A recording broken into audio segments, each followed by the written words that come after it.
আর সকল নবীগণের একটা শ্রেষ্ঠ দোয়া আছে। যত নবী ছিলেন পৃথিবীতে তারা সবাই যত দোয়া করেছেন তার মধ্যে একটা দোয়াকে শ্রেষ্ঠ বলা হয়। শিখিয়ে দেব কোনটা? সেটা হলো লা ইলাহা ইল্লাল্লাহ ওয়াহদাহু লা শারীকা লাহ লাহুল মুলক ওয়া লাহুল হামদ ওয়া হুয়া আলা কুল্লি শাইইন কাদির।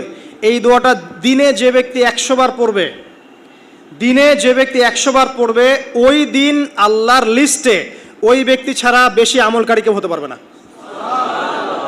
তবে সেই ব্যক্তি ব্যতীত যে এর চেয়ে বেশি পড়েছে, কেউ 200, 300, 500 পড়েছে, তখন সে বেশি র্যাঙ্কিংয়ে শীর্ষে চলে যাবে আর কি। মিনিমাম 100 বার। আরও ফজিলত হচ্ছে 100 বার যদি আপনি পড়েন, ওই দিন শয়তান আপনাকে স্পর্শ করতে পারবেন ইনশাআল্লাহ, এবং আপনার আমলনামা থেকে 100 গুনাহ মিটিয়ে ফেলা হবে, 100 নেকি লিখে দেওয়া হবে ইনশাআল্লাহ। অতএব আজকে আমরা এই দোয়াটা পড়তে পারি, লা ইলাহা ইল্লাল্লাহ ওয়াহদাহু লা শারীকা লাহ